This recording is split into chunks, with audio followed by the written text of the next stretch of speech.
The sixth fundamental right of Quran کریم، قرآن کریم کا چھٹا بنیادی حق وہ یہ ہے کہ اس کو آگے پہنچانا۔ آج کل ہم نے یہ سوچ لیا کہ جناب یہ صرف علماء کی ڈیوٹی ہے، مدارس کے جو امام ہیں صرف ان کی ڈیوٹی ہے۔ ہم خود اپنے آپ کو پیچھے رکھتے ہیں اور چھپا لیتے ہیں، جبکہ ایسا نہیں ہے۔ یہ ڈیوٹی 1400 سال پہلے ہر امتی کے لیے لگ گئی تھی۔ اٹھائیے سورۃ آل عمران، اس کی آیت نمبر 110 ہے، اخرجت للناس تأمرون بالمعروف وتنہون عن المنکر، اور اس سے پہلے کنتم خیر امۃ اخرجت للناس، کنتم خیر امۃ، تم سب سے بہترین امت ہو۔ کیوں بھائی سب سے بہترین امت کیوں ہے؟ کیا بہت خوبصورت ہے ہم لوگ؟ نہیں، اخرجت للناس تأمرون بالمعروف وتنہون عن المنکر، تمہیں پیدا اسی لیے کیا گیا ہے، تمہاری ڈیوٹی یہ لگائی ہے، تمہیں بنایا اس لیے گیا ہے کہ لوگوں کو نیکی کی دعوت دینی ہے اور برائی سے روکنا ہے۔ اور نیکی کی دعوت ہم تبھی دے سکتے ہیں جب ہمیں خود پتہ ہو کہ یہ نیکی ہے، اور برائی سے کسی کو تبھی روک سکتے ہیں جب ہمیں خود پتہ ہو کہ یہ برائی ہے، یا پھر پتہ ہونے کے بعد اگر اس برائی کی قباحت ہمارے دل میں نہیں ہے، ہم خود اس کے اندر ملوث ہیں، تو ہم دوسروں کو نہیں روک سکتے۔ اور یہ کام صرف علماء کا نہیں ہے، یہ ہم سب کا ہے، میرا ہے، آپ کا ہے۔ ہم نے مسجد کی حد تک دعوت کو محدود رکھ دیا، اور اس کا نقصان صرف علماء کو نہیں پہنچا کہ وہ بیچارے بیان کر کر کے تھک گئے، اس کا نقصان خود عوام کو اور مجھے اور آپ کو پہنچا۔ وہ کس طریقے سے؟ ہم نے یہ سمجھ لیا کہ مسجد کی باؤنڈری کے اندر جب ہم آ گئے ہیں، اب ہم نے جو ہے وہ بالکل سیدھے ہو جانا ہے، اور جو کچھ کہا جا رہا ہے اس کو سننا بہت اچھا دے۔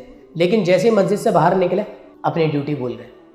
اس وقت تو وہ جمعے کا فرض تھا، وہ جمعے کی سنتیں تھیں، وہ جمعے کا حق تھا جو آپ نے جمعے کے اندر سنا۔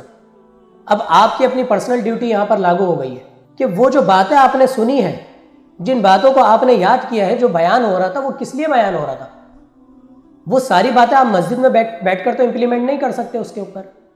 وہ میں نے اور آپ نے بازاروں میں نکل کر، گلیوں میں نکل کر، گھروں میں جا کر، اپنے رشتہ داروں میں، اپنے گھر والوں کو، اپنے دوستوں میں، اپنی محفلوں میں، اپنی فیکٹریوں میں، اپنی دکانوں میں، سب جگہ پر یہ چیز دینی ہے کہ آج میں نے یہ سنا یار، آج بہت زبردست بیان ہوا، اور اب ہم نے یہ کام کرنا ہے۔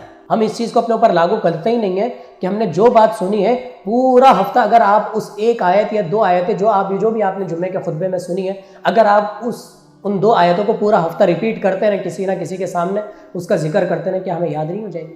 کیا عملی زندگی میں ہمارے پاس نہیں آ جائے گی؟ ہم خود یہ سوچ لیں کہ ہماری زندگی میں ہم نے کتنے جمعے اٹینڈ کیے ہیں، ایک جمعے کی ایک آیت لگا لیں۔ ہم 10-20 سالوں سے جمعہ سن رہے ہوتے ہیں، چلیں 10-20 سال چھوڑ دیجئے، 5 سال کے جمعے لگا لیجئے، ایک سال میں 52 جمعے ہوتے ہیں، 50 لگا لیجئے، 250 جمعے ہم نے سنے۔ کیا واقعی میں 250 آیتیں یاد ہیں قرآن کی ترجمے کے ساتھ؟ یہ صرف ایک جمعے کی ایک آیت ہے، جبکہ 10 آیتیں ہوتی ہیں۔ ہمیں تو وہ صورتیں یاد نہیں ہیں جو ہم روزانہ قرآن کی نمازوں میں پڑھ رہے ہوتے ہیں، عامہ سپارے کی۔ تو اس کا مطلب ہے کہ ہمارا دھیان نہیں ہے، ہم نے اس کو ڈیوٹی نہیں سمجھا۔ اخرجت للناس تأمرون بالمعروف وتنہون عن المنکر، اس آیت کو ہم نے اپنے اوپر لاگو کرنے کے لیے اپنا ذہن بنایا ہی نہیں ہے۔ تو مجھے اور آپ کو گلیوں میں، بازاروں میں نکلنا ہوگا، یا پھر اپنے دوستوں کی محفلوں میں، اپنے گھروں میں جا کر جو کچھ بھی پڑھا جاتا ہے، جو کچھ بھی سنا جاتا ہے، اس کو آگے پہنچانا ہوگا۔ قاری صاحب کتنا پہنچائیں؟ اتنا تو یاد بھی نہیں رہتا۔